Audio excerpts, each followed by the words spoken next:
There are moments in life when just 1 second is enough to change everything forever. For Marcus Sullivan, that moment came on a warm Thursday morning in San Diego when, as he was wiping grease from his Julie, calloused hands, he heard the engine of a Will luxury it be car purr okay? outside it'll be his just old fine, don't garage. worry. The sound was smooth, expensive, and completely out of place in the working-class neighborhood he had been tied to his entire life. The Rolls-Royce Cullinan sat there like a pearl dropped in mud. White, pristine, its paint job reflecting the California sun with such intensity that Mark had to squint.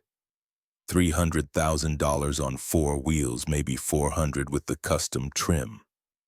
He knew cars the way priests knew scripture could tell you the torque and displacement of an engine just by listening to it idle.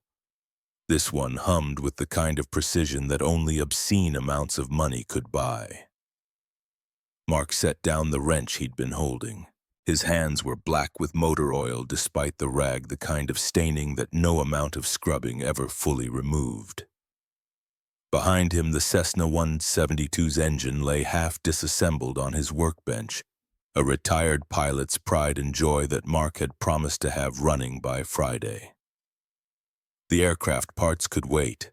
Whatever brought a Rolls-Royce to Sullivan's garage in the industrial flats of San Diego was either a mistake or a miracle, and Mark had stopped believing in the latter 12 years ago.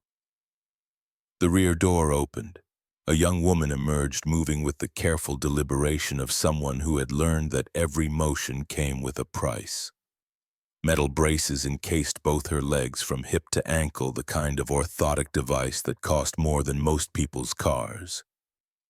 Each step she took was a small war against her own body.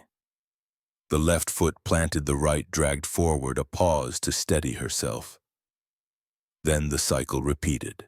Her face was delicate, framed by long brown hair that caught the breeze, but her eyes carried an exhaustion that had nothing to do with the 20 feet she'd just walked from the car to the wooden bench outside Mark's garage.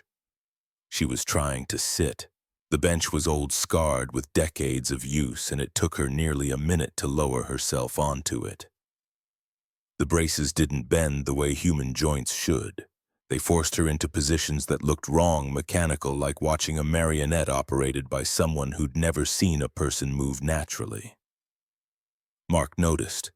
He couldn't help it. 12 years of teaching himself biomechanics, of studying how bodies were supposed to work, had turned observation into reflex. The driver's side door opened next, and out stepped a woman who looked like she'd been forged from ice and ambition. Blonde hair pulled back in a style too severe to be called a ponytail. White suit so crisp it could cut glass, and eyes that swept across Mark's garage with the kind of assessment that put a dollar value on everything it touched. The Patek Philippe on her wrist probably cost more than Mark had made in the last 3 years combined. Her voice was polite in the way that powerful people were polite when they needed something from someone beneath them. "My car overheated. Can you fix it quickly? I'm in the middle of something important."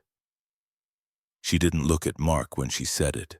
Her gaze was fixed on her phone thumb, already scrolling through what he assumed were emails that moved millions of dollars with every swipe.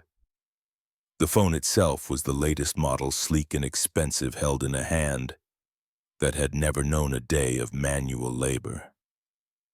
Mark wiped his palms on his jeans one more time, a useless gesture that did nothing about the oil stains. "Let me take a look." He popped the hood of the Rolls-Royce. The engine was a work of art, all chrome and perfect engineering, every component placed with the kind of precision that made his fingers itch to understand how it all worked together. But even masterpieces could overheat, and this one had. A coolant line had loosened, probably from the rough roads leading into the industrial district. Nothing serious. 15 minutes, maybe 20. While his hands moved through the familiar motions of diagnosis, checking hoses and pressure points and fluid levels. Mark's eyes kept drifting to the young woman on the bench. She'd managed to sit finally, but she was still moving. Small shifts of weight, a tiny rotation of her hips, the slight lean of her shoulders. All of it searching for a position that didn't hurt. He'd seen it before in Garrett during those final years. The constant negotiation with pain, the way your body became an enemy you had to outwit just to exist. The woman in the white suit, the mother he assumed from the protective way she kept glancing at the girl, was on the phone now. Her voice carried the clipped certainty of someone used to being obeyed. Yes, close the deal. I don't care if they want more time. We set the terms, they either accept or we walk. She hung up without saying goodbye. Another call came in immediately. She answered with the same efficiency, Bennett. Mark recognized the name. Victoria Bennett, CEO of GenMedics Technologies. He'd seen her on the news once, maybe twice, talking about breakthrough treatments and medical innovation with the kind of confidence that came from being right more often than not. Forbes had called her one of the most powerful women in California biotech. Looking at her now, standing in his garage with her designer heels clicking on his oil-stained concrete, Mark believed it. He finished checking the coolant system and closed the hood with a soft click. The line was loose. I tightened it and topped off your fluid. You should be fine. Victoria Bennett finally looked at him. Really looked, and Mark saw the calculation in her eyes. She was deciding whether to thank him or simply pay him and leave. The moment stretched. Then she nodded, a single sharp dip of her chin that might have been gratitude or might have been dismissal. But Mark wasn't looking at her anymore. He was looking at her daughter, watching the way the girl's spine curved 7 degrees to the right, the way her left shoulder sat higher than her right, the way every few seconds she would try to adjust her position and the braces would prevent it. The words came out before he could stop them. Excuse me, I don't mean any disrespect, but is your brace too tight? The girl's head snapped up. Her eyes went wide, the kind of surprise that came from being truly seen for the first time in a long while. How did you know? Victoria Bennett's phone clattered to the ground. She snatched it up, fury igniting in her expression like a match to gasoline. What did you just say?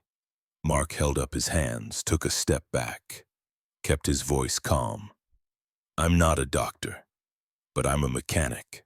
I can tell when something doesn't fit right, and that brace, it's not letting her move the way her body needs to move.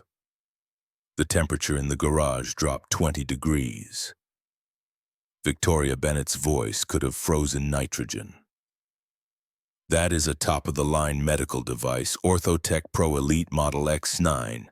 Do you know what that costs? Mark shook his head. He didn't need to know. He could see it in the aerospace-grade titanium, the AI sensor system blinking along the hip joint, the custom molding that had probably taken months to design. Victoria Bennett's lips pressed into a thin line. $2.8 million. 5 years of development by the finest engineering minds at MIT. And you, a mechanic in a garage that smells like motor oil and rust, think you know better? The girl on the bench, Emma. He'd heard her mother call her Emma. During one of the phone calls, spoke up, her voice small but clear. Mom, please. Victoria Bennett didn't acknowledge her daughter. She was already pulling out her phone again. We're leaving. Now. But Emma wasn't moving. She was looking at Mark with something that might have been hope or might have been desperation. The two often looked the same. How did you know about the pain? Mark knelt down, bringing himself to eye level with her. Not towering over, not looking down, just meeting her where she was. You're leaning 7 degrees to the right. Your spine is compensating to reduce pressure. And you keep trying to shift your weight, but the brace won't let you. How long have you had lower back pain? Emma's mouth opened and closed. A sound came out that wasn't quite a laugh and wasn't quite a sob. 5 years. The doctor said it was a normal side effect, that I had to learn to live with it. Mark's jaw tightened. 5 years of preventable pain because nobody had thought to check if the device was actually helping or just looked impressive on paper. He turned his attention to the brace itself, careful not to touch, just observing. The knee joint was locked at a 15-degree angle, fixed, immobile. But when a person walked when they really walked, the knee needed to move through 70 degrees of range, maybe more. And if the knee couldn't bend, then the hip had to rotate extra to compensate, which meant the spine twisted, which meant pain radiated up through the lower back until standing became an act of endurance. This knee joint is locked at 15 degrees. Mark pointed without touching, keeping his hands visible, respectful. But when a person walks naturally, the knee needs to move from 0 to 70 degrees. Since yours can't bend, your hip is forced to rotate about 20 degrees extra every step. That's what's causing the back pain. Victoria Bennett had gone very still. The phone in her hand was forgotten, screen dark. "You're saying it was designed wrong." Mark chose his words carefully. Not wrong. They designed it for technology, for sensors and appearance and fitting within medical standards. But they forgot the most basic thing, how the human body actually moves. Sometimes the simplest truths hit the hardest. Mark had learned that from Garrett during those long nights in the hospital when his brother would lie there paralyzed from the chest down, and they'd talk about physics and engineering and all the ways the human body was just a beautiful machine that broke too easily. Emma's voice cracked when she spoke. "Can you fix it?" Mark looked into her eyes and saw his brother. Saw the same fragile hope, the same fear that this might be another disappointment in a long line of disappointments. Saw the question she wasn't asking. Am I worth the effort? I don't know. The honesty felt like swallowing glass.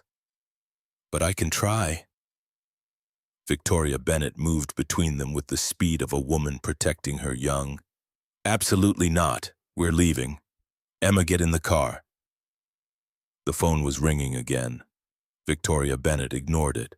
For the first time since she'd arrived, the CEO looked uncertain, the ice in her expression cracking just enough to show the fear underneath. But Emma wasn't moving toward the car. She was staring at Mark with an intensity that made him want to look away. "Please, Mom, just let him look at it. 5 minutes. What's the worst that could happen?" Victoria Bennett's laugh was bitter. "He could hurt you. He could make everything worse. Emma, we've tried for 11 years, 11 surgeries, dozens of specialists, the best doctors in the world. And you want to trust a mechanic? They all failed." Emma's voice was steady now, stronger. "Every single one of them failed. At least he noticed. At least he cared enough to ask if I was in pain instead of just assuming the machine was working." The silence that followed was the kind that preceded storms. Victoria Bennett stood there, phone finally sent in her hand, looking at her daughter with an expression Mark couldn't quite read. Then she turned to him and the ice was back harder than before. 5 minutes, you can look.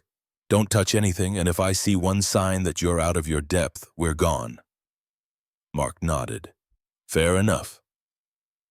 He knelt again, this time closer, and with Emma's permission began examining the brace. The metal was cool under his fingertips, the joints pristine and perfectly machined. Beautiful engineering, truly, but beauty didn't mean functional. The weight distribution was all wrong, forcing Emma's legs to carry load in ways that fought against natural biomechanics. The hip joint had a fixed center of rotation that assumed the human pelvis never shifted position, which was mechanically absurd. And that knee, locked in its rigid angle, turned every step into a calculation instead of a reflex. He sat back on his heels, mind already running through solutions and complications in equal measure. The problem isn't any one part, it's the whole system. They put the center of balance wrong. Victoria Bennett's voice was sharp. "What do you mean?" Mark gestured to the knee joint, then the hip. "When engineers design these braces, they usually put the balance point here at the knee. Makes sense from a stability standpoint. But that's not how humans actually walk. Our balance center is higher at the hips. Everything flows from there. If you lock it lower at the knee, then every other joint has to work twice as hard to compensate." The explanation felt inadequate. He could see it in Victoria Bennett's skeptical expression, in the way her fingers tapped against her phone like she was calculating risk versus reward. But Emma was nodding a tiny motion that said she understood that finally someone was speaking her language instead of at her. "So what would you do differently?" Emma's question hung in the air between them. Mark stood up, dusted off his knees, tried to ignore the way his heart was hammering in his chest like it was trying to punch its way out. This was the moment, the choice that would either let him keep the promise he'd made to Garrett, or prove that some promises were always meant to be broken. I'd have to redesign it from scratch. New balance system, adjustable knee joints, different weight distribution. It would take time, and there's no guarantee it would work. Victoria Bennett's phone rang again. This time she answered, but her eyes never left Mark's face. "I'll call you back." She hung up. "If you're wrong, if you hurt her, I will destroy you. My lawyers will make sure you never work again. Do you understand?" Mark understood. He understood that desperation could look like hope if you squinted, that sometimes the only difference between a miracle and a disaster was whether or not you were brave enough to try. He understood that Victoria Bennett was terrified that her threats came from a place of love so fierce it had calcified into armor. But more than anything, he understood the look in Emma's eyes.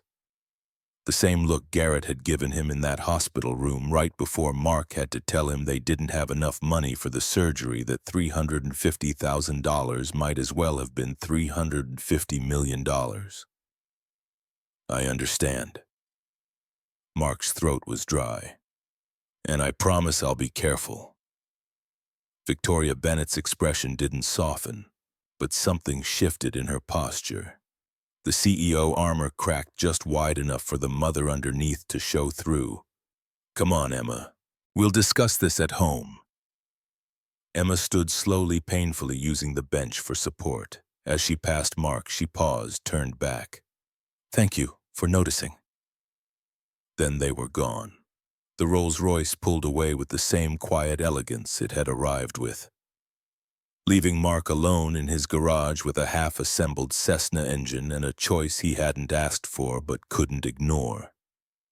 The photograph was in his toolbox underneath the socket wrenches and torque drivers. Mark pulled it out carefully, like it might crumble to dust if he handled it wrong. Garrett Sullivan, 22 years old, grinning at the camera in his UC San Diego aerospace engineering sweatshirt. The photo was from before, from when Garrett could still stand, still walk, still dream about designing jet engines that would take humanity farther into the stars than they'd ever gone before. The diving accident had happened 12 years ago. Garrett and some friends had gone to La Jolla Cove on a Saturday afternoon. The ocean calm and inviting, the kind of perfect San Diego day that made you forget the ocean could be deadly. Garrett had gone deep, too deep, chasing something, a fish, a feeling, maybe just the thrill of seeing how far down he could go. The rocks were waiting. The collision was brutal, instant, final. They'd pulled him out unconscious, bleeding from the head, his spine compressed in ways that made the paramedics' faces go pale. T's sick, spinal cord injury. Paralyzed from the chest down. No sensation in his legs, limited core strength, a future measured in wheelchairs and hospital visits and slow deterioration. Mark had been 26 then, holding his newborn daughter Lily in one arm while the doctors explained that his wife Sarah had died from complications during childbirth. Hemorrhaging, they'd said. Too much, too fast, nothing they could do. He'd stood there in that hospital room, Lily's tiny weight warm against his chest, and listened to them talk about Sarah in the past tense while his brother lay 3 floors down, fighting for a future that had just been stolen. The experimental surgery could have helped. Maybe. Probably. The specialists had been cautiously optimistic, which in medical speak meant they thought Garrett had a real shot at walking again, if they could stabilize the spinal cord before the damage became permanent. But experimental meant expensive. $350,000 expensive. The kind of money Mark didn't have, couldn't borrow, couldn't manifest, no matter how many doors he knocked on or how many times he begged. Garrett had smiled when Mark told him. Actually smiled like it was funny, like it didn't matter. "Stop, brother. You've got Lily now. She needs you. I'll be fine." But Garrett hadn't been fine. 5 years of slow decline, the paralysis taking pieces of him bit by bit. Pressure sores that wouldn't heal. Infections that came back every few months. Lungs that struggled to expand fully, chest muscles too weak to clear the fluid that kept building up. And then the pneumonia, the final one, the one that filled his lungs faster than the ventilator could clear them. In the hospital room with machines beeping their futile countdown, Garrett had grabbed Mark's hand with what little strength he had left. His breathing was labored, each word a fight. "Promise me something." Mark had leaned in close. "Anything. If you ever get the chance, help people like me." Garrett's eyes were fever-bright, desperate. "Don't let them lose hope the way I did. Promise me you won't give up on them." Mark had promised. The words had come easily carved from grief and guilt and love. And then Garrett was gone, and Mark was left with a garage full of tools and a promise that felt too big to keep. But he'd tried. God, he'd tried. Every night after Lily went to bed, Mark would pull out the textbooks he'd bought, secondhand biomechanics, orthopedic engineering, physical therapy manuals, anatomy atlases. He'd watched hundreds of hours of YouTube lectures on joint mechanics and weight distribution. He'd studied CAD software until he could design prosthetics in his sleep.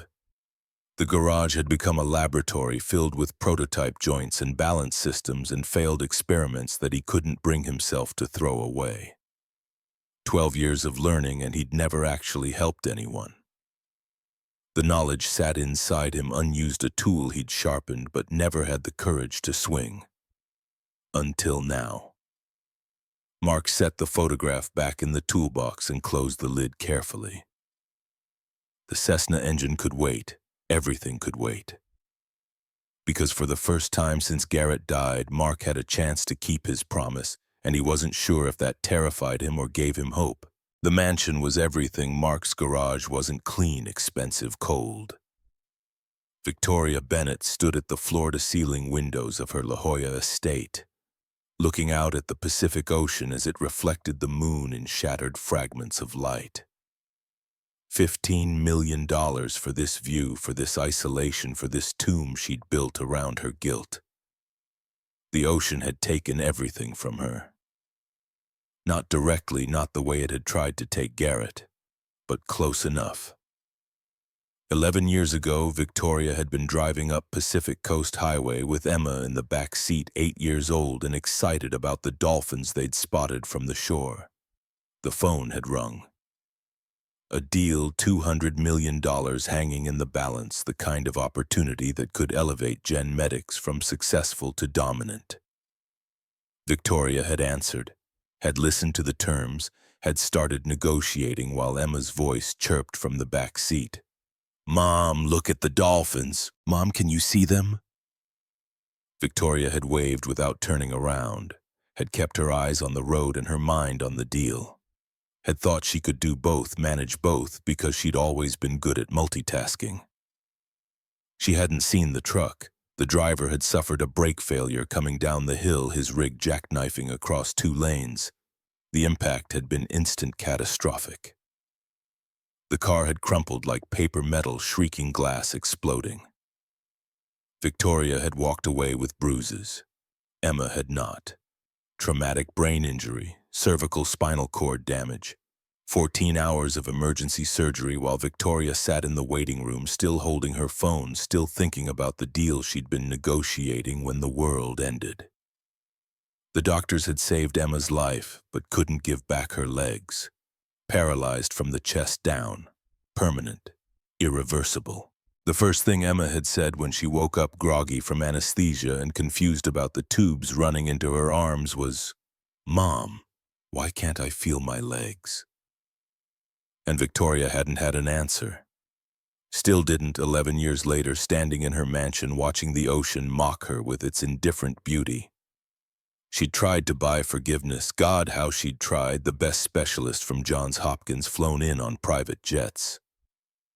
The Mayo Clinic's top surgeons given blank checks to try experimental procedures. Specialists from Switzerland, from Japan, from every corner of the world where medicine pushed its boundaries. 11 surgeries, each one promising hope and delivering disappointment. Physical therapy programs that cost more per month than most people made in a year. And that brace, that goddamn beautiful piece of engineering that looked like salvation and functioned like torture. 2.8 million. 5 years of development. MIT's finest minds. And a mechanic in a garage had taken one look and seen what they'd all missed. Victoria's hands were shaking. She pressed them flat against the cold glass, willing the tremor to stop. A CEO didn't shake. A CEO made decisions and stood by them. A CEO controlled outcomes through force of will and strategic resource deployment. But a mother who hadn't looked up when her daughter called. A mother who chose a deal over dolphins. That woman had no control at all. The knock on the door was soft. Emma wheeled herself in, moving with the practiced efficiency of someone who'd spent 11 years in a chair. Her room was on the first floor now, had been since the accident. Everything was accessible, perfectly designed, optimized for wheelchair navigation. Another thing Victoria's money had bought. "You're not asleep yet." Emma's voice was gentle. Victoria turned from the window, quickly wiping her eyes, though the tears hadn't quite fallen. "Just thinking about the mechanic today." Emma wheeled closer. "You don't trust him?" It wasn't a question, but Victoria answered anyway. "I don't know what to think. He's not a doctor, Emma. He has no credentials, no training, no license to do what he's suggesting. If he's wrong, I'll still be exactly where I am now." Emma's voice was steady, eerily calm. "Mom, I've lived like this for 11 years. 11 surgeries, dozens of specialists, millions of dollars, and I still hurt. I still can't walk. I still feel like I'm a burden every single day." Victoria felt something crack inside her chest. "You are not a burden, but I feel like one." Emma's composure broke, tears spilling down her cheeks. "Every time you look at me, I see the guilt in your eyes. You keep trying to buy me a miracle, but miracles aren't something you can purchase, Mom. You can't negotiate them like one of your deals." The words hit like physical blows. Victoria wanted to argue, to defend, to explain that she was trying, that she'd given everything she had. But what had she given really? Money, resources? Those came easy. What Emma needed, what she'd always needed, was something Victoria couldn't buy and didn't know how to give. She knelt beside the wheelchair, took her daughter's hands in hers. "I'm sorry. I'm so sorry for not looking up, for choosing that call, for every single second I wasn't paying attention when you needed me." "Mom, stop apologizing." Emma squeezed back her grip, surprisingly strong. "I need you to do something harder. I need you to let me try. Not because of money or famous doctors, just because there's someone who actually wants to help me, not because you're paying him, but because he noticed I was hurting and cared enough to say something." The choice was impossible. Trust a stranger with her daughter's body, or keep trying the same approaches that had failed for 11 years. Risk everything on an unknown, or accept that maybe this was as good as it would ever get.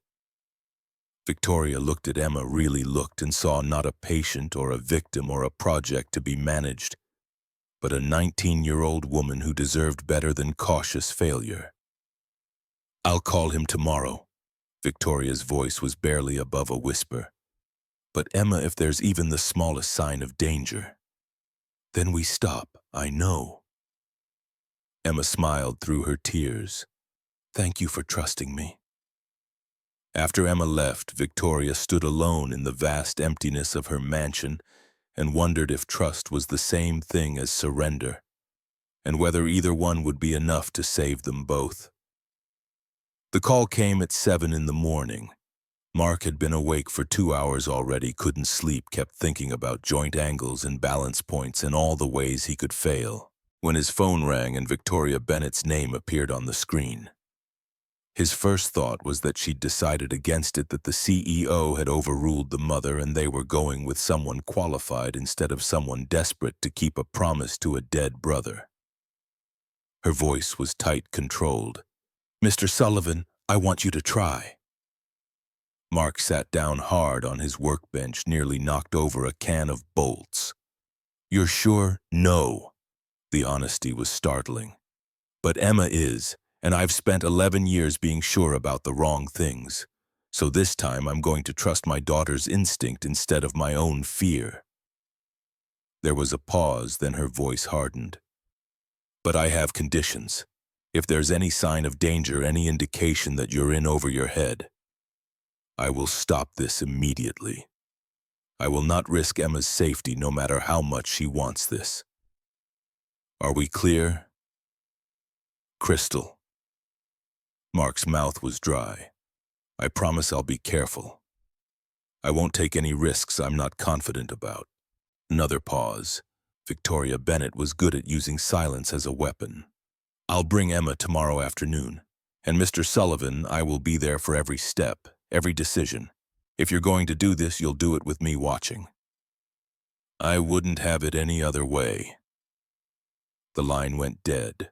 Mark set his phone down and stared at his hands. They were steady now, which was good because they'd need to be steady for what came next. Lily found him an hour later sitting cross-legged on the garage floor, surrounded by sketches and calculations. His 12-year-old daughter had her mother's eyes, the same warm brown that Mark sometimes couldn't look at for too long without feeling the grief rise up like a wave. But she had his stubborn chin, the same determination that had gotten him through the last 12 years of single parenthood and mechanical work and late-night studying that never quite felt like enough. "Dad, you okay?" Lily sat down next to him, careful not to disturb the papers. Mark pulled her close, wrapped one arm around her shoulders. "Remember Uncle Garrett?" Lily nodded. She'd been too young to really remember him, only knew him through photos and stories Mark told on the anniversaries. "You always said you promised to help people like him." "Yeah, sweetheart, I did." Mark took a breath. "And now I have a chance to try. There's a girl about 19, she can't walk because her brace is designed wrong. Her mom is bringing her here tomorrow so I can see if I can fix it." Lily was quiet for a moment, processing. "Then like when you wanted to help Uncle Garrett?" The parallel was so obvious, Mark almost laughed. "Yes, exactly like that." "Then you have to try." Lily said it with such certainty, such simple faith, that Mark felt something loosen in his chest. "Even if you're scared, Uncle Garrett would want you to try." Mark kissed the top of her head, breathed in the strawberry scent of her shampoo. "When did you get so wise?" "I learned from my dad." Lily grinned up at him, then her expression turned serious. "Dad, what if you can't fix it?" It was the question Mark had been avoiding, the fear that kept him awake at night. "Then I'll have tried, and that's all Uncle Garrett asked me to do." Lily hugged him tight, her thin arms surprisingly strong. "I believe in you." The next afternoon, Victoria Bennett returned with Emma and the brace. She carried it like it was sacred, this $2.8 million piece of technology that had failed to do the one thing it was supposed to accomplish. Mark took it from her hands, carefully, reverently, understanding that he was being trusted with more than just metal and circuitry. He was being trusted with hope, and hope was the most fragile thing in the world. "I'll take care of it." Mark met Victoria's eyes, saw the fear there beneath the ice.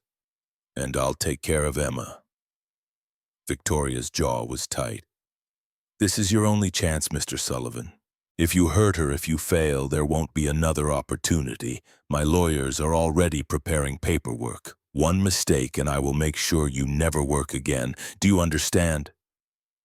Mark understood that the threat came from love, that Victoria Bennett was doing the only thing she knew how to do, building walls and deploying consequences in a desperate attempt to protect what was precious. I understand. Mark held the brace closer. I won't let you down. After they left, Mark carried the brace to his workbench and set it down, with the kind of care usually reserved for religious artifacts. Lily appeared at his elbow, staring at the device with wide eyes. Is that it? Her voice was hushed. That's it. Mark ran his fingers along the titanium frame, feeling the precision of the engineering, the beauty of the craftsmanship. This cost more than our house, sweetheart. But it doesn't work right. No. Mark shook his head slowly. It doesn't. Lily was quiet for a moment, then asked the question Mark had been dreading. Dad, what if you can't fix it? What if it's too complicated? Mark looked at his daughter, at her serious expression and worried eyes, and thought about Garrett in that hospital bed. Thought about the promise he'd made and all the years he'd spent preparing for a moment he'd never thought would come. Then I'll fail. Mark's voice was steady. But I'll fail trying. And sometimes that's all we can do, try our best and hope it's enough. Lily nodded slowly, then wrapped her arms around his waist in a fierce hug. Uncle Garrett would be proud of you. Mark held his daughter close and looked at the brace on his workbench, at the promise made manifest, at the chance to finally prove that 12 years of studying and learning and hoping hadn't been for nothing. Tomorrow he'd start taking it apart. Tomorrow he'd begin the real work of understanding what had gone wrong and how to make it right. But tonight he stood in his garage with his daughter in his arms and his brother's memory in his heart. And he let himself believe that maybe, just maybe, some promises were meant to be kept after all. Outside, the California sun was setting over San Diego, painting the industrial district in shades of gold and amber. The ocean was close enough that Mark could smell the salt on the air, could hear the distant cry of seagulls heading home for the night. Somewhere in a mansion overlooking that same ocean, Emma Bennett was probably staring at her useless legs and hoping that a mechanic in a garage could do what millions of dollars couldn't. And somewhere higher, somewhere Mark couldn't see but chose to believe in anyway, Garrett was watching and waiting to see if his brother would finally make good on a promise 12 years overdue. The brace gleamed in the fading light, beautiful and broken just like everything else worth saving. Mark reached out and touched the cold metal one more time, feeling the weight of what he was about to attempt settle across his shoulders like a mantle. Okay, Garrett. Mark's voice was barely a whisper. Let's see if I remember everything you taught me. And in the silence that followed, Mark could almost hear his brother's voice, strong and sure and free from pain. Don't apologize. Just promise. And then, brother, prove it. The first night, Mark didn't sleep.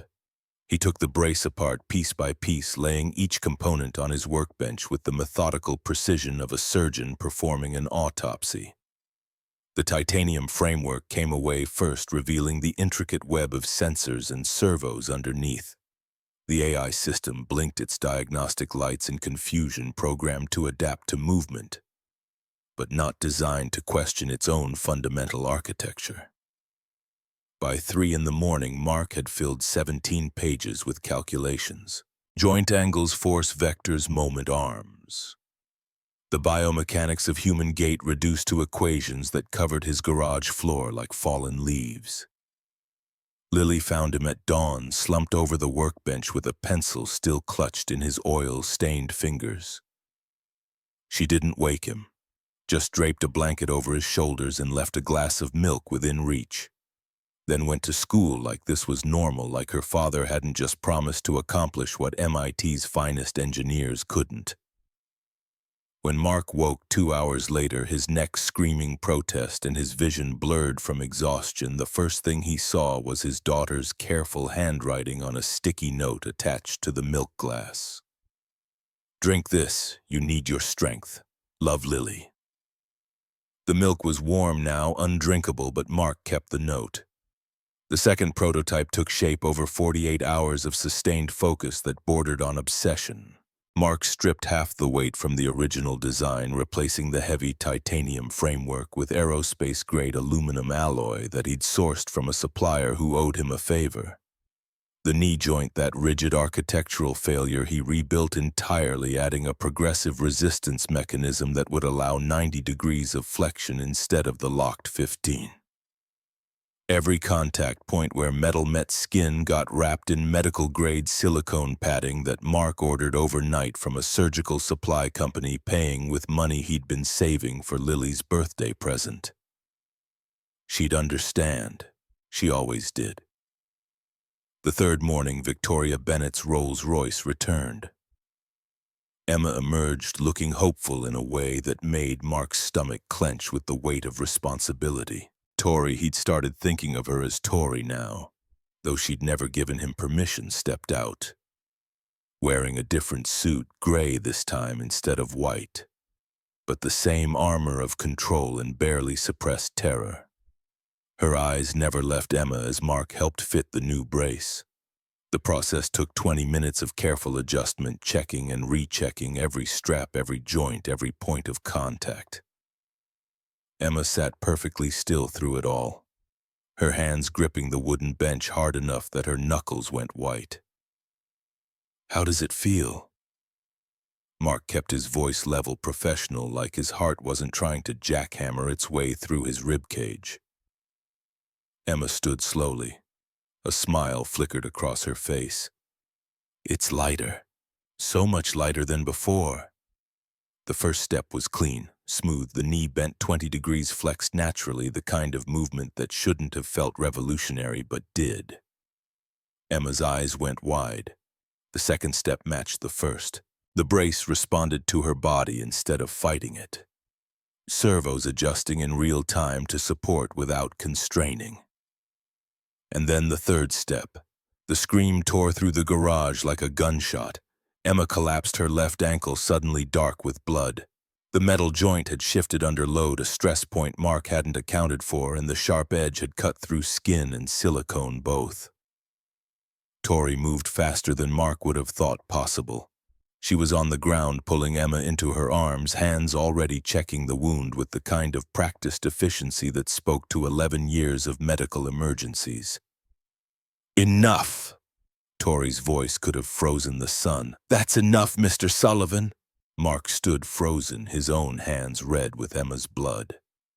The garage tilted sideways. He could see Garrett on a hospital bed, could hear the doctor's voice explaining why the surgery couldn't happen. Could feel the crushing weight of failure settling over him like a burial shroud. "I'm sorry. God, I'm so sorry." The words felt like ash in his mouth. Tori didn't acknowledge him. She was already calling for her driver, already lifting Emma with surprising strength for someone so slight.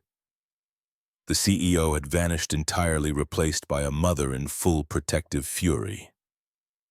"I was wrong to trust you. We're leaving, and you'll be hearing from my lawyers." The Rolls-Royce peeled out of the industrial district with the kind of speed that expensive cars saved for emergencies. Mark stood in the sudden silence, staring at the blood on his hands, at the failed prototype still lying on the ground where Emma had fallen. Lily came home from school to find her father sitting on the garage floor, phone in hand. The call screen opened to Tori's number but not dialed. She sat down next to him without speaking, her small presence the only anchor keeping Mark from drowning entirely. "I hurt her." Mark's voice came out broken. "I thought I could help, but I just made everything worse." Lily was quiet for a long moment, her 12-year-old mind working through complexities that most adults struggled with. "Then, did Uncle Garrett ever tell you to give up?" The question hit like a physical blow. Mark looked at his daughter, saw the seriousness in her expression, the faith that he'd somehow managed to earn, despite all evidence that he was stumbling through fatherhood half-blind. "No, he told me never to give up on people who need help." Lily nodded slowly. "Then don't give up on Emma. She still believes in you, Dad. I know she does." Mark wanted to argue that belief didn't fix mistakes, that faith was no substitute for competence. But before he could form the words, his phone buzzed with a text from an unknown number. The message was short-typed with the careful precision of someone trying not to cry. "Mr. Sullivan, this is Emma. I'm sorry about my mom today. I'm okay. Please don't give up on me. I believe in you." Mark read it 3 times. Then he stood up, turned the garage lights back on, and pulled out a fresh sheet of paper. The failure was data. Data could be analyzed, understood, corrected. He'd gotten the weight right, but miscalculated the stress distribution. The joint had failed because he'd optimized for range of motion without accounting for peak load during the stance phase of gait. The mistakes were fixable. The question was whether Tori would let him try again. The call came 2 days later, Victoria Bennett's voice tight with the kind of control that came from barely suppressed rage. "Mr. Sullivan, I'm asking you for one more chance." Mark nearly dropped his coffee. "You're serious?" "No." The honesty was sharp enough to cut. "But Emma is. And I've spent 11 years making decisions based on fear and money and the advice of people with impressive credentials who've accomplished nothing. So this time, against every instinct I have, I'm going to listen to my daughter." There was a pause, heavy with threat. "But understand this, if you fail again, if you cause her even a moment of pain, I will dedicate every resource I have to destroying you. My legal team is already preparing papers. One more mistake and I will ensure you never work again. Are we absolutely clear?" Mark swallowed hard, crystal. The second prototype took another 4 days. Mark changed the material composition, switched to a carbon fiber composite for the stress points, added redundant safety mechanisms that would prevent the kind of catastrophic failure that had drawn blood. He tested it on his own legs first, strapping the brace to his thighs and walking circles around the garage until his muscles screamed and he was certain the joints would hold. Lily watched him from the doorway, worry etched into her young face. "Dad, are you okay?" Mark limped over, muscles protesting every step. "Just making sure it's safe, sweetheart." The day Emma was supposed to return, Mark woke at 4 in the morning from a nightmare where the brace failed again. Worse this time, Emma falling and never getting back up. He gave up on sleep and spent the pre-dawn hours triple-checking every bolt, every joint, every line of code in the servo control system. At 7, his phone rang. Tori, her voice sharp. "We'll be there in an hour. I'm bringing my lawyer." The Rolls-Royce arrived with a second car following a black Mercedes that disgorged a man in an expensive suit carrying a briefcase that probably cost more than Mark's indoor garage. The lawyer positioned himself outside, visible through the open door, a silent reminder of the consequences waiting if this went wrong. Emma emerged from the Rolls-Royce, moving carefully, the cut on her ankle still bandaged. She smiled when she saw Mark, a tentative expression that carried more trust than he deserved. Tori's face could have been carved from marble. "Last chance, Mr. Sullivan. My lawyer is here to witness. If anything goes wrong, he files immediately." Mark nodded, throat too tight for words. He knelt beside Emma, holding the new brace with hands that he willed to steadiness. "I fixed the stress point, added safety redundancies. I've tested it myself, but if at any moment it feels wrong, I trust you." Emma's voice was soft but certain. The fitting took longer this time. Mark checked each strap twice, tested the resistance on every joint, confirmed that the servos were responding correctly to pressure sensors. Tori stood close enough that he could feel the heat of her scrutiny, her presence a constant reminder that trust was a commodity he'd borrowed and couldn't afford to lose. Emma stood. The smile came back wider now. Still light, and it feels more secure. First step clean controlled the knee flexing through 40 degrees without resistance. Second step matching the first weight distribution spreading evenly across the frame. Emma's breathing quickened, hope dawning in her expression like sunrise. Third step, the hip joint seized, not broke, that would have been cleaner. It locked mid-rotation, the servos overcorrecting for a weight shift Mark hadn't programmed them to handle. Emma's pelvis twisted hard to the left, the rigid frame forcing her bones into an angle that biology never intended. The scream was worse than the first time. Higher, more desperate, the sound of pain that went beyond physical into something that touched the soul. Emma went down hard, and this time Mark saw exactly what he'd done wrong. The hip joint had compressed against her pelvic bone, metal grinding into tissue with enough force to bruise deep. Tori caught her daughter before she hit the ground, her own cry of anguish mixing with Emma's. She looked up at Mark with eyes that had moved beyond anger into something colder and more final. No. No more. The lawyer was already on his phone. Mark could hear him file the lawsuit. Everything we discussed. I want it done today. Tori lifted Emma with surprising gentleness, cradling her like she had when Emma was 8 and the accident had just happened. I won't allow this anymore. You're hurting my daughter. We're done. Emma reached out even as her mother carried her away, her hand extended toward Mark. Promise me you won't give up. The words were barely a whisper, drowned out by Tori's renewed threats and the lawyer's cold recitation of legal consequences. But Mark heard them and didn't know how to respond, because how do you keep a promise when every attempt at keeping it causes more harm? The garage fell silent after they left. Mark stood alone, surrounded by the wreckage of his second failure, and felt the full weight of what he'd done. Not once, but twice. 2 chances, 2 failures, 2 moments where his incompetence had caused pain to someone who'd trusted him. His phone buzzed, the lawyer confirming via text that papers would be served within 48 hours. Mark deleted the message and sat down hard on the concrete floor. This time Lily didn't come find him right away. She was at a friend's house, safe from witnessing her father's complete collapse. Mark was grateful for that small mercy. He pulled out his phone, stared at Tori's number, tried to figure out what apology could possibly be adequate.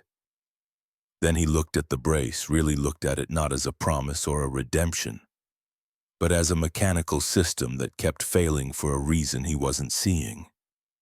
The joint hadn't broken. It had locked, which meant the failure wasn't structural, it was systemic. He'd fixed the knee, improved the ankle, but he'd left the fundamental architecture unchanged. The balance system, the core of how the brace distributed weight and managed movement, was still wrong. Mark stood up, legs stiff from sitting on cold concrete. He walked to his workbench and pulled out every design he'd ever made, every calculation he'd performed, every assumption he'd built his prototypes on. The engineers at MIT had put the center of balance at the knee. Mark had accepted that decision, worked within its constraints, tried to optimize around it. But what if that fundamental choice was the problem? He grabbed a marker and went to the whiteboard he kept for complex calculations. Started drawing the human body not as he'd been taught, but as he'd observed it.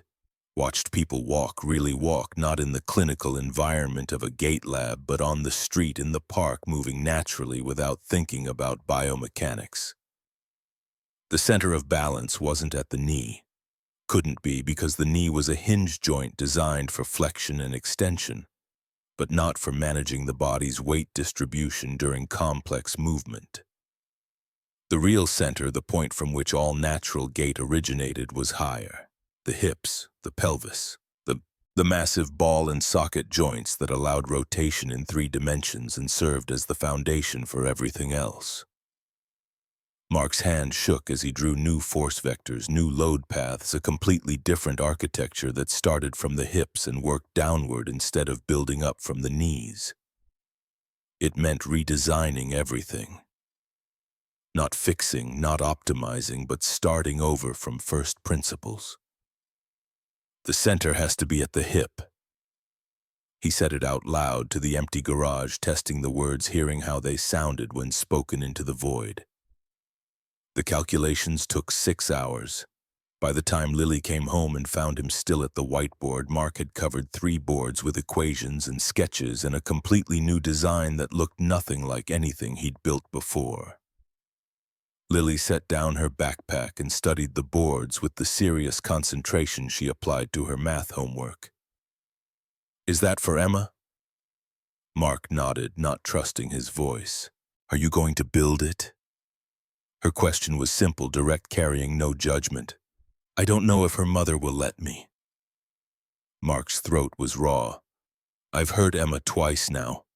I don't know if I deserve another chance." Lily walked over and took his hand, her small fingers wrapping around his calloused palm. "You deserve whatever you're brave enough to ask for, and Emma deserves someone who doesn't give up on her." The wisdom was too old for a 12-year-old born from watching her father struggle and fail and get up again for her entire life. Mark pulled her into a hug, holding on tight, while he tried to find the courage his daughter seemed to think he possessed. The next 7 days blurred together.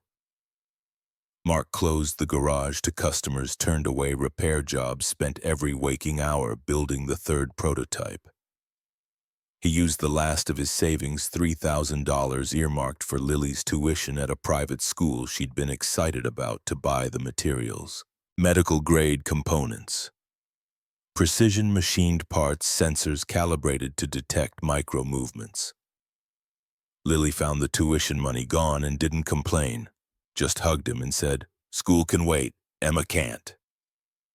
Mark tested the new brace on himself obsessively, strapped it to his legs and walked for hours, testing every possible movement pattern, loading the joints from every angle he could imagine. His legs were covered in bruises from the repeated stress muscles screaming from the unnatural gait. But the brace held. More than held, it moved with him, responded to his body's needs instead of imposing its own mechanical logic. On the 7th day, Mark stared at the finished product and felt something he hadn't felt in 12 years, not hope exactly, but possibility. A sense that maybe, just maybe, he'd finally gotten it right. He picked up his phone and dialed Tori's number before he could talk himself out of it. She answered on the first ring, her voice flat. "Mr. Sullivan, I'm on my way to my lawyer's office. What do you want?" Mark took a breath that felt like swallowing broken glass. "I finished it. The new design. I know you don't trust me and you have every reason not to. But I'm asking for one last chance, just one. If I fail this time, I won't bother you again. You have my word." The silence on the other end stretched so long Mark thought she'd hung up.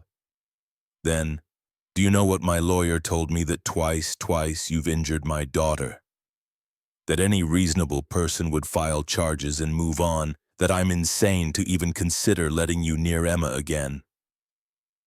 Mark's hand tightened around the phone. "I know. But do you know what Emma tells me?" Tori's voice cracked the ice, finally breaking to show the fear underneath. "She messages me every day, asks if I've heard from you, wants to know if you've given up. My 19-year-old daughter is placing her entire future in the hands of a stranger, and I, her mother, am considering allowing it to happen." The pain in her voice was almost unbearable. Mark waited, giving her space to say what she needed to say. "I've spent 11 years trying to buy my daughter's forgiveness." Tori's words came slowly now, heavy with exhaustion. "Millions of dollars, the best doctors, the finest technology, and none of it worked. None of it gave her what she actually needed." What did she need? Mark asked quietly. Someone who listened. The admission seemed to cost Tori something. Someone who saw her as a person instead of a problem to solve.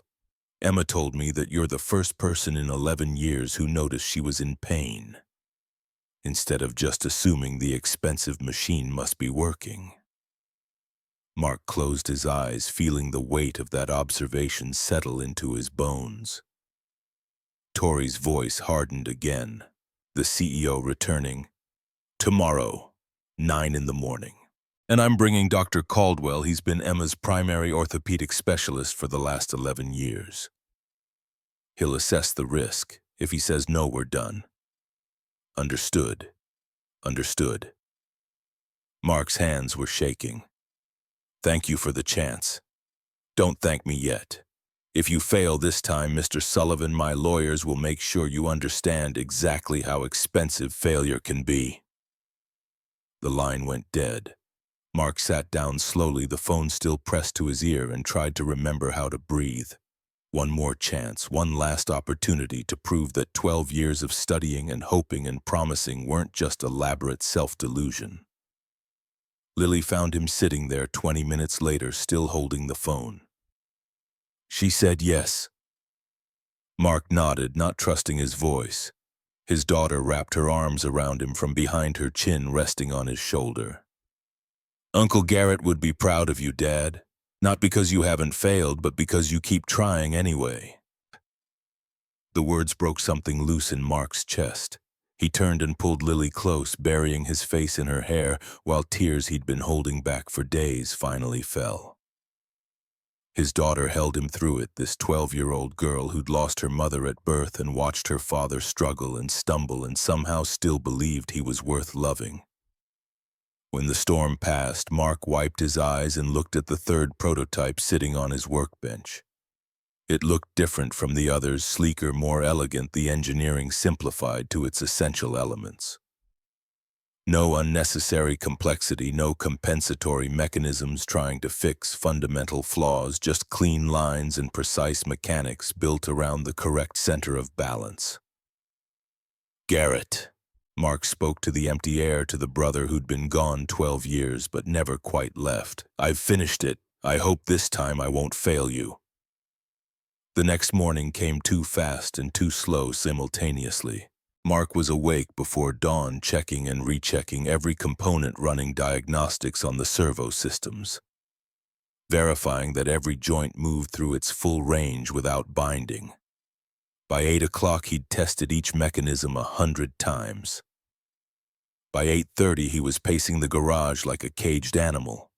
The Rolls-Royce arrived at exactly 9, followed by a second vehicle, a Tesla this time, out of which emerged a man in his mid-50s wearing a white coat over expensive casual clothes. Dr. James Caldwell carried himself with the confidence of someone who'd spent 30 years being the smartest person in every room, his eyes already assessing Mark's garage with barely concealed disdain. Tori stepped out last, her armor back in place, the vulnerable woman from the phone call buried beneath layers of corporate ice.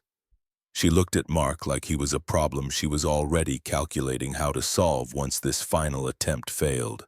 Emma emerged carefully, her face showing the strain of repeated hope and disappointment. But her eyes still holding that fragile trust Mark kept breaking. Dr. Caldwell spoke first, his voice carrying the particular condescension that medical professionals reserved for lay people who didn't know their place. You're the mechanic, the one who thinks he knows better than MIT engineers and trained physicians. Mark kept his voice level. I'm the mechanic who noticed she was in pain when nobody else did. The doctor's eyes narrowed. And you think you can do what our entire team couldn't? You understand if Miss Bennett is injured again, you'll be facing not just a lawsuit but potential criminal charges for practicing medicine without a license. I understand. Mark met his gaze without flinching.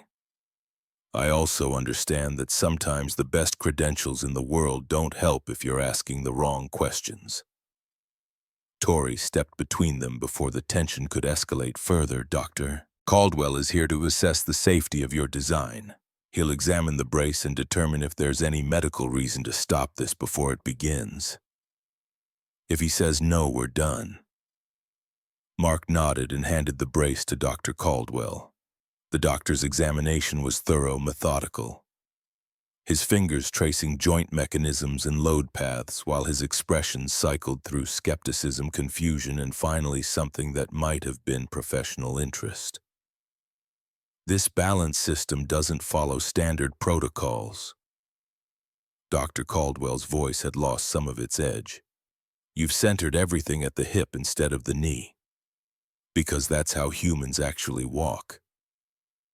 Mark kept his explanation simple. The hip is the primary balance point. Everything else works from there. Dr. Caldwell was quiet for a long moment, his professional pride clearly warring with his scientific training. Finally, it's unorthodox, but mechanically I can't find a flaw in the theory. If it works as designed, it should distribute load more naturally than anything I've seen. He turned to Tori. I can't guarantee success, but I also can't give you a medical reason to refuse the attempt. The decision is yours. Emma spoke up, her voice steady despite the tremor in her hands. I want to try. Please, Mom. Tori looked at her daughter, at Mark, at the brace that represented either salvation or another crushing disappointment. When she finally spoke, her voice was barely above a whisper. All right, but I'm staying right here. Every step, any sign of danger, and we stop immediately. Mark knelt beside Emma, holding the new brace with hands that had finally stopped shaking. Ready? Emma nodded, and together they began the careful process of fitting metal to flesh machine to human hope to reality. The fitting took 20 minutes. Mark worked with the focused precision of a watchmaker, checking each strap, testing every servo response, ensuring the hip joint rotated freely through its full range before moving to the next component. His fingers moved automatically, guided by muscle memory built from endless practice. But his mind was hyper-aware of the 3 people watching his every move. Tori stood close enough that Mark could hear her breathing, each exhale sharp with suppressed anxiety. Dr. Caldwell had positioned himself to observe the biomechanics, his professional interest warring with skepticism. And Emma sat perfectly still, her hands gripping the wooden bench knuckles, bone white. Mark finished the final adjustment and sat back on his heels. How does it feel? Emma's eyes widened, surprise flickering across her features. Light. It's so much lighter than anything before. The weight reduction was intentional. Mark had stripped every unnecessary component, pared the design down to essential elements, but lightness meant nothing if the mechanics failed. He stood slowly, offering his hand, before remembering his promise and pulling it back. I won't hold you. You need to stand on your own, but I'm here if anything feels wrong. Emma took a breath that seemed to draw air from somewhere deeper than her lungs. Then she pushed herself upright. The first second passed. Her body didn't shake. The brace held steady, distributing her weight through the hip joints exactly as Mark had calculated. Emma's expression shifted from concentration to something like wonder. The second, still standing, still stable. Her breathing quickened, hope beginning to dawn in her eyes like light breaking through storm clouds. Third second, Emma's voice came out barely above a whisper. Mom, I don't hurt. Tori's hand flew to her mouth. Dr. Caldwell leaned forward, his professional detachment cracking as he watched the impossible unfold before him. It's not that the pain is less. Emma's words tumbled out faster now, disbelief and joy mixing in equal measure. There's no pain at all. For the first time in 11 years, I feel no pain. Mark kept his voice soft, careful not to break the fragile moment. Let your body trust the support. The brace will carry the weight. You just need to move. Emma nodded, tears already streaming down her face. She shifted her weight testing, and the brace responded instantly. The hip joint rotated smoothly, naturally, the way human joints were meant to move. She lifted her right foot, placed it forward. The first step. Her foot touched the ground and the knee bent 20 degrees, 30, 40, flowing through the range that her body remembered from 8 years old before the accident stole everything. The servo motors adjusted in microseconds, providing support without resistance, allowing movement instead of constraining it. No pain, no grinding metal, no sharp edges cutting into flesh, just movement pure and clean and natural. Emma gasped, the sound caught between a sob and a laugh. "Mom, I'm—" The second step matched the first. Her left leg moved forward, the hip rotating exactly as it should, weight transferring through the ball and socket joint that Mark had finally positioned correctly. The brace didn't fight her body's instincts. It worked with them, amplifying strength instead of compensating for mechanical flaws. Emma's knees trembled, but not from weakness. From emotion too large to contain, from the sudden, overwhelming reality that the impossible was happening. Third step. Fourth step. She was walking. Actually walking, her gait still halting but improving with each movement as her body remembered patterns it had been denied for over a decade. "Mom," Emma's voice broke on the word. "Mom, I'm walking. I'm really walking." Tori collapsed to her knees, hands shaking violently as she tried to cover her face but couldn't look away. 11 years of guilt, 11 years of trying to buy redemption with money and expertise and every resource she could leverage, and the answer had been here all along. Not in wealth or credentials, but in the hands of a man who'd simply cared enough to notice suffering and refuse to accept it. Emma kept moving one step at a time, each one more confident than the last. 5 steps, 6, 7. She turned back toward Mark, her face radiant with joy and wet with tears. "You did it. You actually did it." Mark couldn't speak. His throat had closed entirely, tears streaming down his face unchecked. He saw Garrett and Emma, saw his brother whole and walking, saw the promise finally kept after 12 years of carrying it like a stone. Dr. Caldwell stood frozen, his mouth slightly open as his medical training struggled to process what his eyes were witnessing. He stepped forward, finally examining the way Emma moved. Checking the angles of her joints, watching how the hip rotation transferred smoothly through the knee to the ankle. Unbelievable. The center of balance system, it's absolutely genius. The load distribution is perfect. But nobody was listening to him. Emma had started running, a tentative, wobbly run, but a run nonetheless toward her mother. Tori struggled to her feet, arms already opening wide, and for the first time in 11 years, mother and daughter embraced while standing. Not seated in a wheelchair, not lying in a hospital bed, but standing upright, 2 women holding each other and crying like the world had just been remade. "I'm sorry, Emma." Tori's words came out broken raw. "I'm so sorry for everything." "Stop apologizing, Mom." Emma's voice muffled against her mother's shoulder. "You gave me this chance. You trusted when you were terrified. That's enough."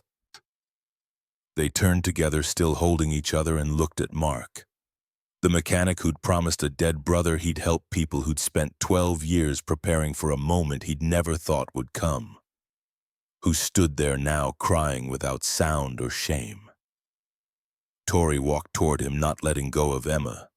And then she was wrapping her arms around Mark too, pulling him into their circle of gratitude and relief and something that felt like grace. Her voice was fierce against his shoulder. "Thank you. Thank you for not giving up." Mark finally found his voice, though it came out rough and broken. "I promised my brother I wouldn't. I couldn't let him down again."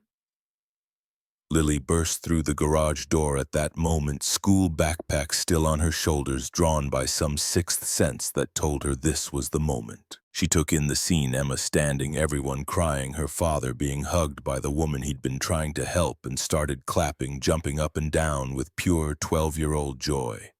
"She can walk! Dad did it!" Emma knelt down, carefully testing the brace's stability in the new position, and held out her arms. Lily ran into them and Emma hugged her tight. "Your dad is incredible. You know that, right?" "I know." Lily beamed up at Mark over Emma's shoulder. "He never gives up on people." The neighbors started gathering outside the garage. Mrs. Maria from 3 houses down, the elderly Irish woman who'd known Garrett, who'd told the others to leave Mark alone during his week of obsessive work. She stood in the doorway, wiping tears from her weathered face. "Garrett, can you see this? Your brother did it, boy. He kept his promise." Others crowded in behind her. Mr. Martinez, the retired welder, Lisa from the corner store whose son had cerebral palsy, families who'd watched Mark struggle and raise Lily alone and work himself to exhaustion. They'd witnessed the failures, seen the blood, heard Tori's threats. Now they watched Emma walk circles around the garage, each lap steadier than the last, and understood they were seeing something that transcended mechanics. Mr. Martinez's voice shook when he spoke. "Mark, you've given all of us something today, not just Emma. You've shown us that ordinary people can still do extraordinary things." Lisa stepped forward, her eyes red. "My son Danny, he's had cerebral palsy since birth. The doctors say there's nothing more to do, but if you could help Emma, maybe." She trailed off, hope and fear mixing in her expression. Mark looked at the faces surrounding him, saw the desperate prayers forming, felt the weight of expectation settling over his shoulders like a mantle. He'd only wanted to help one person, to keep one promise. But hope was contagious, spreading through the community like wildfire, and he didn't know how to contain it or if he even should. "I'll try." The words came out before he could consider their implications. "I can't promise success, but I'll try to help anyone who needs it." The celebration in the garage continued for another hour. Emma practiced walking, moving from shuffling steps to something approaching a normal gait. The muscle memory was still there, buried under 11 years of disuse, slowly awakening. Tori called off her lawyers with visible relief, the weight of potential litigation lifting from her shoulders. Dr. Caldwell took extensive notes, photographing the brace from every angle, his professional pride overcome by scientific curiosity. But the peace didn't last. 2 weeks after Emma's miracle, Mark received a thick envelope via certified mail.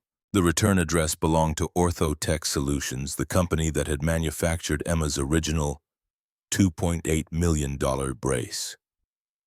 Inside were 15 pages of legal documentation, dense with whereases and heretofores. But the message was clear: cease and desist all activities related to medical device modification or face civil and criminal prosecution. The letter outlined in excruciating detail how Mark had violated FDA regulations governing Class II medical devices, how he'd practiced medicine without a license, how his actions set dangerous precedents that could lead to untold suffering if unlicensed individuals believed they could modify complex medical equipment. Mark read it twice, his hand steady now that the worst had already come to pass. They wanted him to stop, wanted him to dismantle the brace, to promise he'd never again attempt what he'd accomplished. The deadline was 7 days. Lily found him at the kitchen table, the letter spread out before him. "Are they going to sue you, Dad?"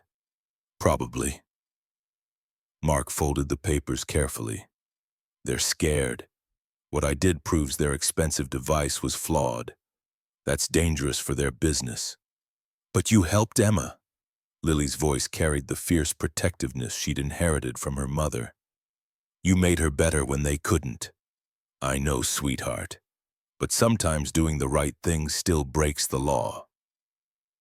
The news spread faster than Mark expected, not through press releases or official channels, but through the viral mechanics of social media.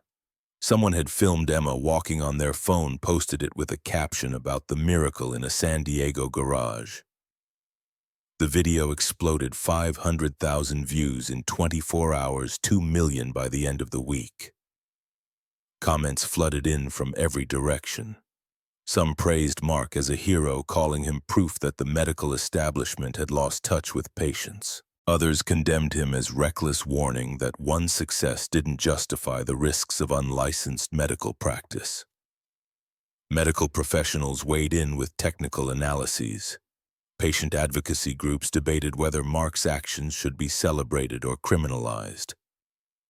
The California Orthopedic Association issued a statement carefully worded but clear in its implications. While they sympathized with Emma's case, allowing unlicensed individuals to modify medical devices created unacceptable public safety risks.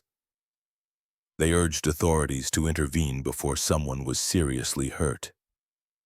Dr. Caldwell called Mark 3 days after the orthotech letter arrived. His voice was heavy with regret. "Mr. Sullivan, I need to tell you something.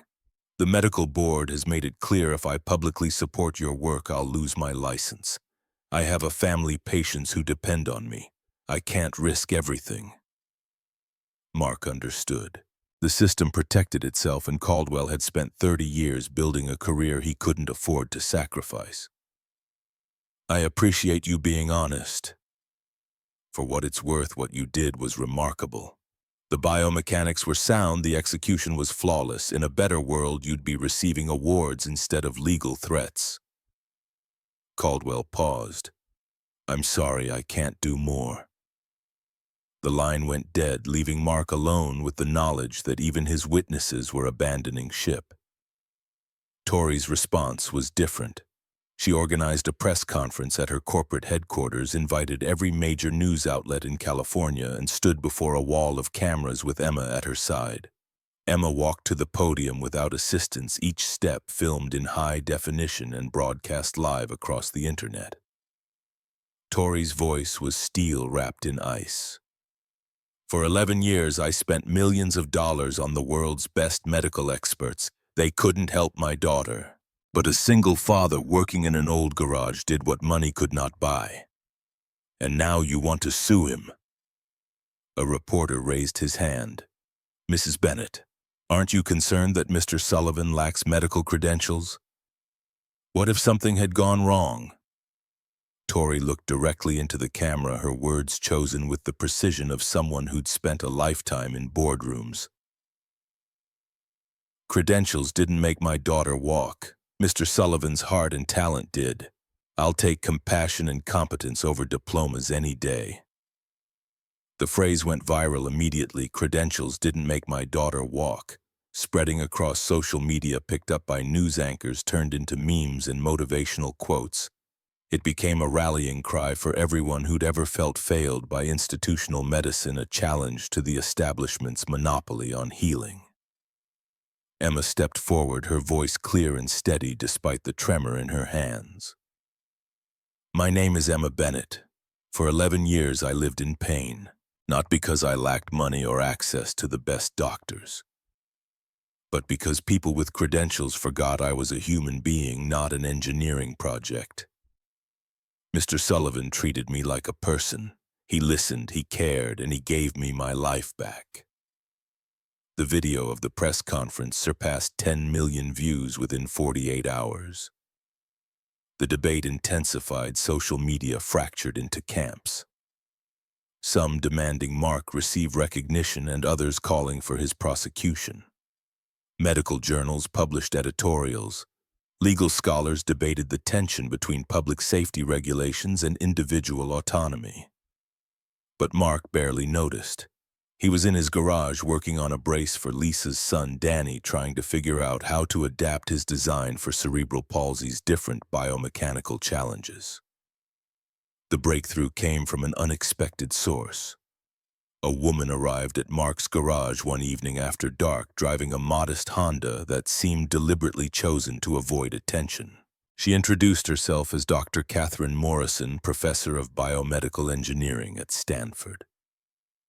Red hair pulled back in a practical ponytail. Green eyes sharp with intelligence. She carried herself with the confidence of someone who knew exactly how good she was at her job. "I want to see the brace." No preamble, no pleasantries. Mark retrieved it from his secure cabinet where he kept it when Emma wasn't training. Dr. Morrison's examination was thorough and silent, lasting 30 minutes, during which she didn't speak a single word. She rotated joints, tested servo responses, checked load distribution points, made notes in a leather-bound journal. Finally, she looked up. "You're self-taught?" "Yes." "No formal training in biomechanics or orthopedic engineering?" "No, just books and videos and 12 years of practice." Dr. Morrison removed her glasses and wiped her eyes. The gesture was so unexpected that Mark stood frozen, unsure how to respond to a Stanford professor crying in his garage. "Genius." Her voice was soft. "You're an untrained genius. This balance system solves a problem the field has struggled with for decades. The dynamic load transfer is elegant. The servo integration is inspired, and you figured it all out on your own." Mark nodded, still not trusting himself to speak. Dr. Morrison put her glasses back on. The emotion locked away behind professional composure. "I'm going to testify for you. I'll tell the FDA that your design exceeds current market standards. I'll stake my reputation on it. But your colleagues will oppose me. I know." She smiled grimly. "I've been in this field for 30 years. I've reviewed hundreds of orthotic designs, and I've never seen anyone understand the mechanics of human movement the way you do. If the medical system prosecutes you, they're prosecuting progress itself. I can't stay silent about that." The next morning, Mark received a second unexpected call. Dr. Caldwell, his voice rough like he hadn't slept. "I changed my mind. I'm going to testify too. I called the FDA last night and told them I want to provide expert testimony in support of your work." Mark nearly dropped his coffee. "But you said you'd lose your license." "Probably." Caldwell's laugh was bitter. "My colleagues have already started avoiding me. The medical board called this morning to schedule a disciplinary hearing. But I can't watch someone punished for doing what we should have done 11 years ago. Emma Bennett was my patient. I failed her. You succeeded. That truth matters more than my career." The FDA hearing took place 4 weeks later in a sterile government building in Sacramento. Mark sat at a table facing a panel of 5 officials, flanked by Dr. Morrison on one side and a public defender on the other. Orthotech's legal team occupied the opposite table, 3 lawyers in suits that probably cost more than Mark's truck. The proceeding lasted 6 hours. Orthotech's attorneys argued precedent and public safety, painting vivid pictures of unqualified individuals attempting dangerous modifications and causing irreparable harm. They presented statistics on medical device failures, expert testimony about the complex regulatory framework designed to protect patients. Then Dr. Morrison took the stand. Her testimony was methodical, technical, devastating to Orthotech's position. She walked the panel through Mark's design innovations, explained how the hip-centered balance system addressed fundamental flaws in current orthotic theory demonstrated with biomechanical models, how the load distribution patterns were superior to existing devices. "Mr. Sullivan's design isn't just safe." Dr. Morrison's voice carried absolute certainty. "It's more advanced than anything currently on the market. I propose the FDA grant a special provisional license, allowing him to continue designing under my supervision while he completes formal certification."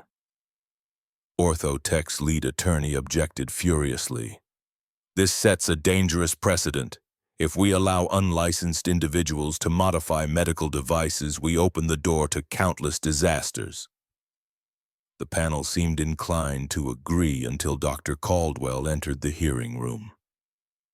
He walked to the witness chair with visible reluctance, a man about to sacrifice everything he'd built. His testimony was quiet but compelling. "I've followed Emma Bennett's case for 11 years. I worked with the finest teams, the most advanced technology. We failed her repeatedly. Mr. Sullivan succeeded in 3 weeks because he did something we forgot to do. He listened to the patient. He observed how her body actually moved instead of how we thought it should move. If you punish him for that, you're punishing the very thing medicine is supposed to be." The deliberation took 2 months. Mark continued working on Danny's brace during that time, meeting with Dr. Morrison weekly to learn formal engineering principles that validated what his intuition had already taught him. Tori visited the garage often, ostensibly to check on Emma's progress, but staying longer each time, conversations drifting from biomechanics to loss and guilt and the strange paths grief carved through people's lives. One afternoon, while Emma practiced walking and Lily showed her some dance moves she'd learned at school, Tori found Mark in the corner of the garage cleaning tools. "I never properly thanked you." Her voice was soft enough that the girls wouldn't hear.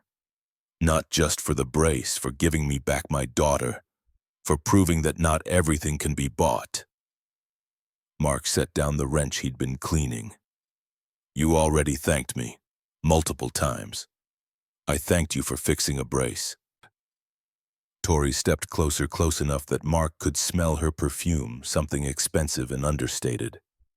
"I should have thanked you for teaching me that the way back to Emma wasn't through money or guilt. It was through trust." The moment stretched, weighted with things neither of them knew how to articulate. Mark saw the woman beneath the CEO armor, someone who'd spent 11 years punishing herself, who'd forgotten how to be anything except guilty and driven and afraid. "When did you lose your wife?" Tori's question was gentle but direct. 12 years ago. Complications during childbirth." Mark's throat tightened. "I was holding Lily for the first time while the doctors tried to save Sarah. They couldn't. I know what it's like to lose someone because you weren't paying attention at the right moment." Tori's eyes were bright with unshed tears. "The phone call seemed important. The deal was worth $200 million, but I'd give every penny of it to go back and just look at Emma when she called to me about the dolphins. I'd give everything for 5 more minutes with Sarah." Mark's voice cracked. "Just to tell her I loved her. To thank her for Lily." They stood in shared silence, two people who'd learned that some losses never healed but could be carried alongside joy if you were brave enough to let both exist together. The FDA's decision arrived via certified letter. Mark opened it with Lily and Tori present, his hands steady because whatever came, he'd already kept his promise to Garrett. The letter granted a provisional special license. Mark was authorized to design orthopedic devices under Dr. Morrison's direct supervision for a 2-year period with quarterly reviews and mandatory enrollment in an accredited biomedical engineering certification program within 6 months. It wasn't unconditional approval. It wasn't recognition that he'd been right all along, but it was a chance which was more than Mark had dared hope for. Lily threw her arms around him. "You did it, Dad. You can keep helping people." Mark held his daughter close while Tori watched with an expression that might have been pride or might have been something more complicated. He thought about Garrett, about the promise made in a hospital room 12 years ago, about how sometimes the longest roads circled back to where they began. 1 year later, Sullivan Mobility Solutions opened its doors in a renovated warehouse in San Diego. The building wasn't luxurious. Mark had refused Tori's offer to fund something flashy, but it was bright and fully equipped and filled with hope. A simple plaque hung at the entrance. "Sullivan Mobility Solutions, making hope walk again. Dedicated to Garrett Sullivan, 1988 to 2013. Never give up on people who need help. Opening day brought dozens of families. Parents carrying children who'd never walked, adults wearing braces worn thin by years of use. Elderly people whose eyes carried the particular exhaustion that came from chronic pain. Mark greeted each one personally, kneeling to meet children at eye level, asking the question that had started everything. Can you show me how you're able to walk right now? Emma worked alongside him as a physical therapy assistant, finishing her final year studying rehabilitation science at UC San Diego. She moved through the center with easy confidence, her gait almost indistinguishable from someone who'd never been injured. Her presence was testimony proof that miracles could be built by hand if you cared enough to try. Lily helped in the workshop after school, now 13 and showing an aptitude for mechanical design that made Mark's heart ache with pride. She'd sketch joint configurations during her lunch period. Bring them home for Mark to review, absorb his corrections like someone born to understand how broken things could be made whole. Dr. Morrison served as scientific advisor, teaching Mark formal engineering while learning from his intuitive grasp of biomechanics. Their collaboration produced papers that began appearing in medical journals, challenging orthodoxies and proposing new approaches to orthotic design.